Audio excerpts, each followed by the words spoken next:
The Redmi Note 5 Pro, a newest launch by Xiaomi that has been the talk of the town since the day it has been launched. I already made few videos on this phone reviewing its camera and comparing it with the Honor 7X's camera. The Redmi Note 5 Pro won the battle that time. But will the camera on Redmi Note 5 Pro be able to beat the camera on OnePlus 5's flagship, the flagship killer OnePlus 5T? We'll see. Hey guys, Vinith here and you're watching VDiaries, and this is my camera comparison between the Redmi Note 5 Pro and the OnePlus 5T. Let's begin.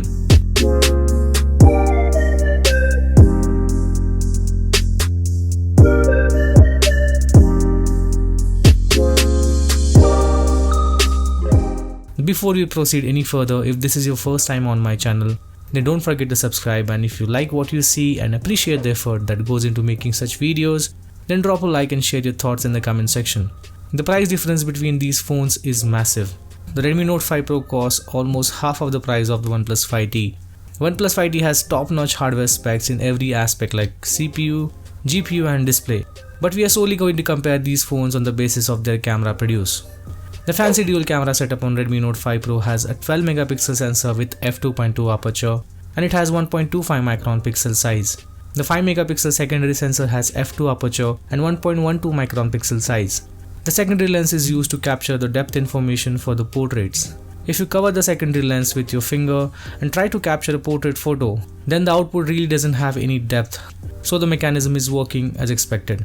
The rear mechanism can record videos up to 1080p at 30 frames per second, and it has electronic stabilization. The dual lenses are supported with single-tone dual LED flash. Auto HDR mode is not available for the rear camera, but surprisingly it is present for the selfie camera, which is a massive 20 megapixel sensor with f2.2 aperture, and it has 1 micron pixel size. The selfie camera also has a dedicated flash which you can use to click photos or even shoot videos in darker places. The selfie camera also supports portrait mode, and it is managed using the software since it doesn't really have any secondary lens to capture the depth. Coming to the OnePlus 5T, which also rocks a dual camera lenses on the back which have similar 27mm focal length.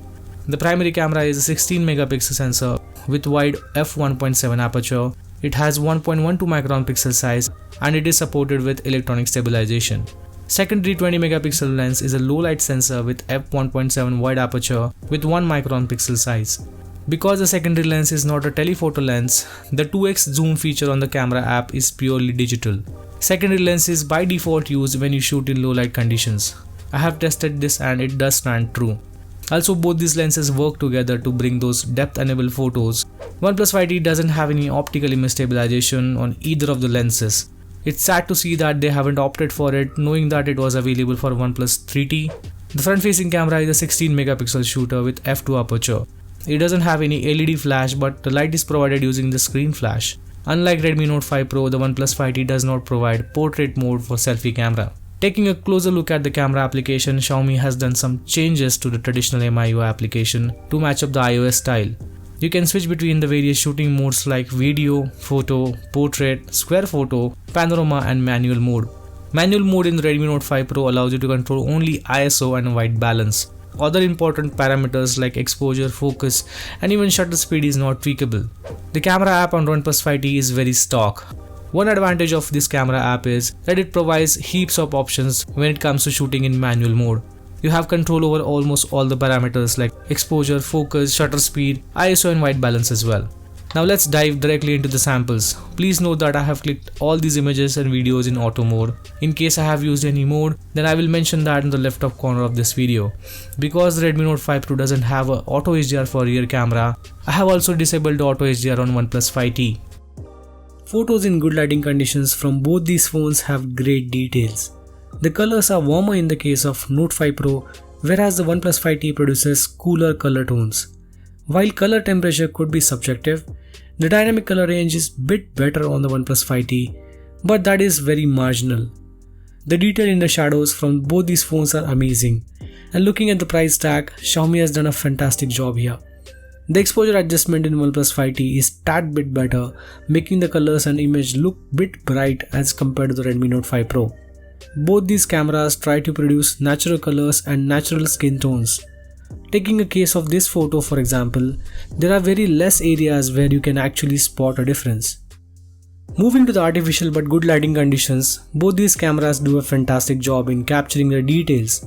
Sometimes the shutter speed on Note 5 Pro slows down to bring the details, which actually introduces a marginal jitter in the images if you don't have a super steady hands.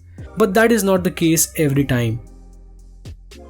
Taking a look at the images taken against the light, the details in the shadows and brightness is marginally better in the case of OnePlus 5T. But again, in the case of this picture, it is very difficult to notice any difference.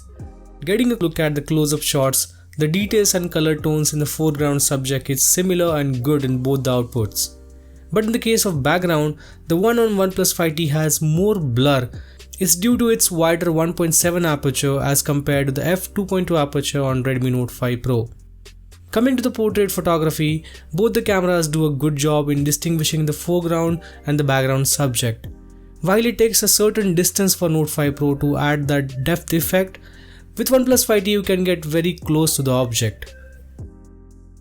In complex areas like these, 5T does a better detection, but it is when you look in very detail. The blur on the Note 5 Pro is more and satisfying as compared to the OnePlus 5T. When it comes to non-human objects, both the cameras do a great job here as well. This is the flower which was moving when I tried to click this picture. Both the cameras did a great job in processing the portrait image for this moving object. Portrait in artificial lighting conditions also performed well. Coming to low light photography, that's where the OnePlus 5T starts shining. The detailing and the sharpness found to be better on OnePlus 5T's output. The color range is much better as you can see in this picture. The Note 5 Pro decided to blow that yellow light wherein the 5T kept it at appropriate level. The noise seems to be higher in the case of Note 5 Pro. In this photo, the green lighting has a blown out lining in the case of Note 5 Pro, whereas the OnePlus 5T kept it as low as possible. In this picture, there is no doubt that the produce from OnePlus 5T has more details, sharpness and its overall a better output.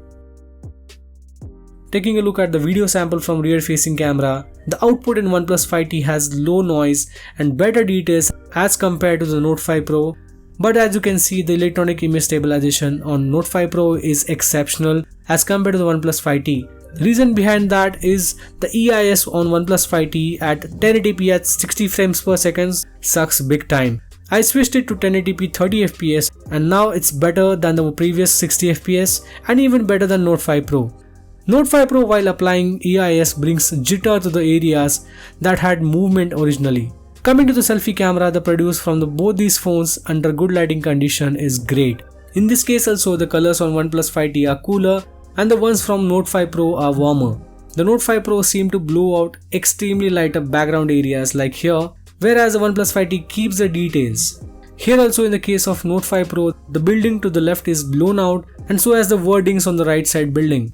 When it comes to using a flash to the front, which is provided using screen in the case of 5T and LED in the case of Note 5 Pro, both does a good job. Noise in the case of Note 5 Pro seem to be more.